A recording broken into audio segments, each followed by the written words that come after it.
ETF index mutual funds నేర్చుకుని stock మార్కెట్లో రాణించాలనుకుంటున్నారా? వెంటనే ఈ నెంబర్కి కాల్ చేయండి. Hi sir. హలో అమ్మా. సార్ ఈ మధ్య ఓసిడి పేషెంట్స్ ని చాలా మంది చూస్తున్నాను. అవును. ఐఎమ్ సారీ, ఓసిడి పేషెంట్స్ అనొచ్చు అనకూడదు కానీ మస్తు సతాయిస్తారు సార్. వాళ్ళు తుడిచిందే తుడవాలి, తోమిందే తోమాలి, అది అట్లాగే ఉండాలి. ఓసిడి ఉంది నీకరా నాయనా, నాకు కాదు, నన్ను ఎందుకు సాగు కొడతా అనాలనిపిస్తుంది కొంతమందిని పర్టికులర్ గా చూస్తే. అసలు ఇందులో ఓన్లీ క్లీన్ అండ్ క్లీన్ వరకే ఉంటుందా? ఇందులో ఇంకేమైనా రకాలు ఉంటాయా ఓసిడికి సంబంధించి? చాలా మంచి ప్రశ్న అమ్మా. అంటే కొంతమంది టాయిలెట్స్ వరకే పర్టికులర్ గా ఉంటారు, కొంతమంది బట్టలు ఫోల్డింగ్ లో కూడా కొంచెం కార్పెట్ అటు ఇటు ఉన్నా కూడా తట్టుకోలేరు. నాకు వాళ్ళకి ఏమవుతుందో అనిపిస్తుంది. కరెక్ట్ కరెక్ట్ అమ్మా. ఓసిడి అనేటటువంటిది ఒక ఆలోచన, ఒక పని. ఓ అంటే ఆలోచన, సి అంటే కంపల్షన్, పని. సో నాకు ఒక ఆలోచన వచ్చింది కాబట్టి నేను ఒక పని చేస్తాను. ఓకే. సో ఆలోచన ఏంటి? ఓన్లీ క్లీన్ గా ఉండాలి, నీట్ గా ఉండాలి, కడగాలి, తుడవాలి అన్నది ఒకటే ఆలోచన కాదు. అది ఏదైనా అవ్వచ్చు. ఏదైనా ఒక అసందర్భమైనటువంటి, అనవసరమైనటువంటి, విపరీతమైనటువంటి, వద్దనుకున్న పదే పదే మన నెత్తిలో వచ్చి కూర్చుని నలుగురికి చెప్పాలి అంటే సిగ్గుచేటుతో కూడినటువంటి ఒక ఆలోచన ఏదైనా ఓసిడి కింద వస్తుంది. అంటే రిపీటెడ్ గా అదే పనిగా ఒక ఆలోచన, అసందర్భమైనటువంటి ఆలోచన, ఏదో జరిగిపోతుంది, ఆ జరగబోయేటటువంటి దాన్ని మనం ఆపాలి అనేటటువంటి ఆలోచన, అశ్లీలమైనటువంటి ఆలోచన, అసభ్యకరమైన ఆలోచన. చాలా మందికి తెలియదు. పని చేయాలి అనే ఆలోచన వస్తుంది. ఇది క్లీన్గా లేదు, కడగాలి, ఇది క్లీన్గా లేదు, తొడవాలి, లేదంటే ఇవన్నీ లైన్లో పెట్టాలి, ఇది పక్కన పెట్టాలి, ఇలా పెట్టకపోతే చెడు జరుగుతుంది. ఏదైనా కూడా ఒక ఆలోచనకి ఒక సెంటిమెంట్ ముడిపడి ఉంటుంది. వాళ్ళు ఓసిడీగా ఉండే అబ్సెసివ్ కంపల్సివ్ డిసార్డర్ ఓసిడి అంటే మనం చిరాకు పడుతూ ఉంటాం. నీకు బుద్ధి లేదా, అన్నిసార్లు అడిగితే ఏమొస్తుంది, నువ్వేమన్నది. కానీ వాస్తవానికి ఏంటంటే ఓసిడి అనేటటువంటి ఆలోచనతో బాధపడేటటువంటి వాళ్ళకి పక్కన ఎదురుగుంటా ఉండి చూసేటటువంటి వాళ్ళకంటే అనుభవించే వాళ్ళకి నరకం అమ్మ. వాళ్ళకి ఏమి ఆ శుభ్రత మీద ఒక ఆనందం, సంతోషం, సుఖం ఏమి ఉండదు వాళ్ళకి. అలా 100 సార్లు మనకు కనిపించినవి ఏమైనా వాళ్ళకి కనిపిస్తాయా, లేకపోతే సెంటిమెంట్స్ అమ్మా? కనిపించదు, అనిపిస్తుంది. ఎందుకు వచ్చిందిలే, చేసేస్తే కనుక ముందు జాగ్రత్త చర్య. ఇప్పుడు కరోనా టైంలో ఒకసారికి అడిగితే కనుక ఏదో అనుకున్నాం, ఒక మాస్క్ పట్టుకుంటే ఏదో అనుకున్నాం. కొంతమంది 3 మాస్కులు 4 మాస్కులు, పడుకున్నప్పుడు మాస్క్, లేస్తున్నప్పుడు మాస్క్ కొంతమంది పెట్టుకునేవారు. కొంతమంది శానిటైజర్స్ తో స్నానాలే చేసేవారు. కొంతమంది కాయగూరలు శానిటైజర్ లో పెట్టిన తర్వాత ఉడకబెట్టేవారు. ఇలా రకరకాలు ఉండేవి. అండ్ నేను అనేది ఏంటంటే, ఒక జాగ్రత్త ఎప్పుడైతే అతి జాగ్రత్త అవుతుందో, ఒక భయం ఎప్పుడైతే అతి భయం అవుతుందో, విపరీతమైన తనం అవుతుందో, ఆ జాగ్రత్త కాస్త ఆ మనిషి చేత విడ్డూరమైనటువంటి పనులు జరిపిస్తూ ఉంటుంది. చేసేటటువంటి వ్యక్తికి నేను చేసే పనులు విచిత్ర విడ్డూరంగా లేవు అన్నట్టు అనిపిస్తుంది. అంటే వాళ్ళకి కూడా అనిపిస్తూ ఉంటుంది. కానీ ఆ సెంటిమెంట్, బ్రెయిన్ లో ఉన్న సెంటిమెంట్, ఎందుకు వచ్చింది లేరా బాబు, ఎందుకు వచ్చింది లేరా బాబు, ఎందుకు వచ్చింది లేరా బాబు అని అనేటప్పటికీ ఈ ఒక్కసారికి చేసేద్దాంలే, ఈ కొద్ది కడుదాంలే అని అనుకుంటూ అదే ప్రక్రియలో ఒక చిక్కుముడి అనేటటువంటి ప్రక్రియలో ఇరుక్కుపోతారన్నమాట వాళ్ళు. ఒకసారి అలవాటైనటువంటి ఆ ప్రక్రియలోంచి బయటకు పడాలి అంటే కనుక విపరీతమైనటువంటి భయం, అభద్రత. అరే ఇన్ని రోజుల పాటు సాఫీగా ముందుకు తీసుకెళ్లాను, వీళ్ళేదో ఇప్పుడు చెప్తున్నారు, వీళ్ళకి తెలీదు, నా సెంటిమెంట్ ఒకప్పుడు నిజమయ్యి ఎవరికైనా జరగరా అనేటువంటి ఒక హాని జరిగి ఏదో ఒక ఇన్ఫెక్షన్ వచ్చేస్తే, ఒక అపవిత్రమైనటువంటి పరిస్థితి వస్తే కనుక ఎందుకు వచ్చిన రిస్క్, వీళ్ళు బాగో గురించి చాలా మంది ఆడవాళ్ళని మన దగ్గరకు వస్తూ ఉంటారు. కడుగుడు, తుడుచుడు, లేదంటే విపరీతమైన పూజలు, ఇల్లు ఎప్పుడు కూడా సర్దాలి అనేటటువంటిది. కొంతమంది హోర్డింగ్ ఓసిడి అంటారు. అంటే ఏ చెత్త చెదారం ఉన్నా కూడా అందులో ఏదో పోతాదేమనే భయంతో అన్ని కూడబెడుతూ ఉంటారు. పాత బట్టలు, పాత సామాను కూడబెడుతూ పడేస్తుంటారు.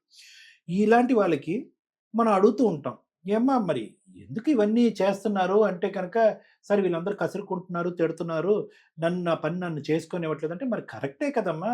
24 గంటలు కడుగుతుంటే కనుక నీ చేతులు ఆరిగిపోయి, ఎండిగిపోయి, పగిలిపోయి, మొహం అంతా ఆరిగిపోయి, చెక్కిపోయి, పగిలిపోయి, జుట్టంతా ఊడిపోయి, స్నానాలు పదే పదే చేసి ఎవరు బాగుపడుతున్నారు, ఎవరు హ్యాపీగా ఉన్నారు? అంతేకాకుండా ఈ ఓసిడి ప్రాబ్లం ఉండేటటువంటి వాళ్ళు ఎదుటి వాళ్ళ మీద కూడా ఒత్తిడి పెడతా ఉంటారు. అదిగో నువ్వు అటు తిరిగి వచ్చావు, నువ్వు స్నానం చేయి, ఇంకో ఎక్కడ చేసావు, ఆ బట్టలు అక్కడే ఇప్పేసాయి. ఇది ఇంకా కొంతమంది లేడీస్ అయితే పీరియడ్ టైం వచ్చింది అంటే యుద్ధాలే, భయంకరమైన యుద్ధాలు.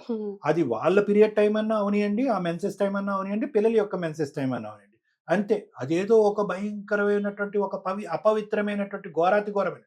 ఇదివరకు అరుగు మీద కూర్చో, బయట కూర్చో, చేప అక్కడ వేసి కూర్చోండి, అలా కాదు. వీళ్ళు ఆ టైం అప్పుడు ఇలా ఉండాలన్నమాట. ఫ్రోజన్ గా ఏది ముట్టుకోకూడదు, అంటుకోకూడదు, తుడుచుకోకూడదు.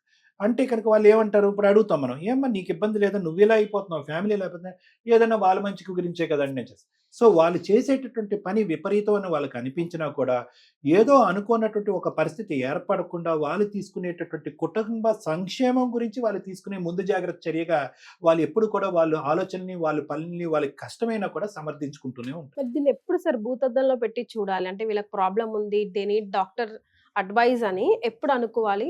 ఎలాంటి ట్రీట్మెంట్స్ మనకు అవైలబుల్లో ఎంత ఉన్నాయి? చక్కటి ప్రశ్న కీర్తి. చాలా మంది ఏంటంటే ఈ ఓసిడి అనే కేటగిరీని సింపుల్ గా తీసుకెళ్లి చాదస్తం అనే కేటగిరీలో మిక్స్ చేసేస్తుంటారు. ఏమండి కడుక్కుంటే తుడుచుకుంటే తప్పని.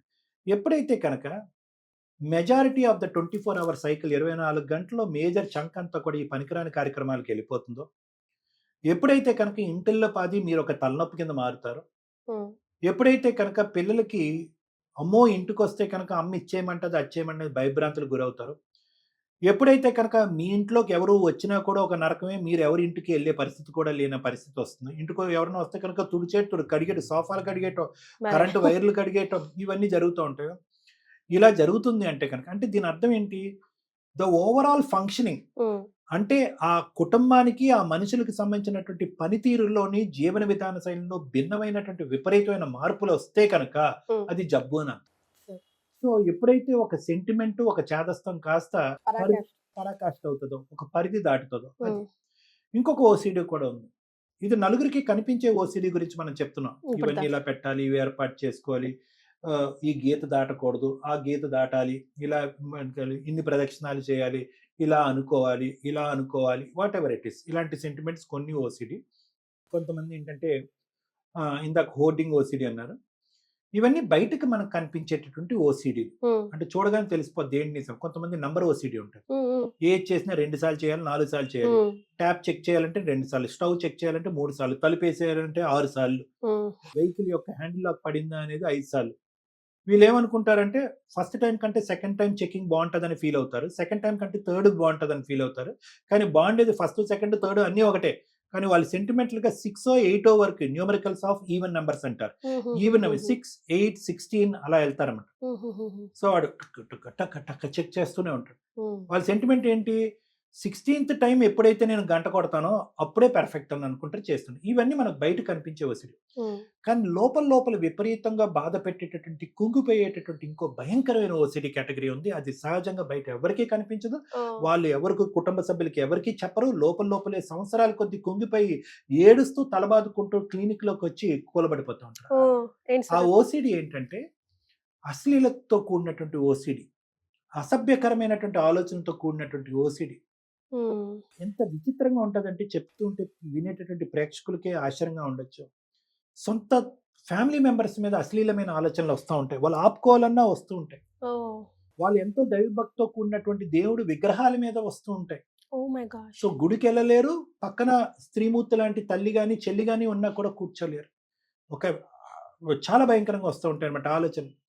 చెప్పుకోవాలి అని అనుకుంటే ఏంట్రా నువ్వు అలా ఆలోచిస్తున్నావు అని అనుకుంటారు. పాపం వాళ్ళు ఆలోచించరు, వాళ్ళ బుద్ధి అలాంటిది కాదు, వాళ్ళ డిసిప్లిన్ అలాంటిది కాదు, వాళ్ళ వ్యక్తిత్వం అలాంటిది కాదు. అది ఒక కెమికల్ డిస్టర్బెన్స్, 5-hydroxytryptamine అని బ్రెయిన్ లో, amygdala system and limbic system of the brain లో ఏర్పడేటటువంటి కెమికల్ డిస్టర్బెన్స్ వల్ల వచ్చేటటువంటి విపరీతమైనటువంటి ఆలోచనలు, ప్రధానంగా సున్నితమైనటువంటి మనస్తత్వం ఉండేటటువంటి వాళ్ళు, అట్ ద సేమ్ టైం విపరీతమైన తెలివితేటలు ఉండేటటువంటి వాళ్ళకి ఓసిడి వస్తుంటారు. సో వాళ్ళు అలా కుంగిపోయి పోస్ట్పోన్ చేసి ఏదో నాలాంటి వాళ్ళు ఇలాంటి ప్రోగ్రామ్స్ లో ఇది చూడండి ఇలాంటిది కూడా ఓసిడి అనే లక్షణం అనేటప్పటికి పరిగెత్తుకుని మన దగ్గరికి వచ్చి ట్రీట్మెంట్ తీసుకున్నటువంటి 15 రోజులకే వాళ్ళు చల్లబడిపోతారు, ఎంతో హ్యాపీ ఫీల్ అవుతారు. ఒక నరక యాతన నుంచి చచ్చిపోదామా అనేటటువంటి ఆలోచన దగ్గర నుంచి ఒక సమాధానం దొరికిందనే. సో కాబట్టి ఏంటంటే ఓసిడి అనేటటువంటిది అబ్సెసివ్ కంపల్సివ్ డిసార్డర్ అమ్మా. అది ఓన్లీ క్లీనింగ్ తొడవటమే కాకుండా ఇలాంటి రకరకాలు ఉంటాయి. ఎక్కడో కుంగిపోయి దాన్ని ముదిరి పాకాన పెట్టుకోకుండా, నా చాదస్తం, నా సెంటిమెంట్ అనేటటువంటిది నాకు ఇబ్బందిగా ఉంది, నలుగురిగా ఇబ్బందిగా ఉంది, దీనికి ఒక సొల్యూషన్ ఉందేమో అని చెప్పి ఎక్స్పెరిమెంటల్ గా అన్నా ఒకసారి ట్రై చేద్దాం అని చెప్పి ఒక సైకియాట్రిస్ట్ దగ్గరికి వెళ్ళండి. వాళ్ళు చెప్పేటటువంటి 4 మాటలు వినండి. వాళ్ళు ఇచ్చేటటువంటి ట్రీట్మెంట్ అట్లీస్ట్ ఎక్స్పెరిమెంటల్ గా ఒక 15-20 రోజులు లేదంటే ఒక 4 రోజులు ఎలా ఉంటుందో చెప్పండి. అందులోంచి వచ్చే ఒక అద్భుతాన్ని ఒకసారి ఆస్వాదించండి. ఖచ్చితంగా ట్రీట్మెంట్ కంటిన్యూ చేసి బయటపడిన వాళ్ళు సెల్ఫ్ ఎక్స్పీరియన్స్ అవుతారు. అంతే కదమ్మా. ఎస్. సో ప్రపంచంలో ఎన్ని రకాలు ఉన్నాయి చూడండి, కొంతే తెలుసు మనకు, ఇంకా తెలుసుకోవాల్సింది కోకొల్లలో. Right sir, thank you for joining. Thank you అమ్మా.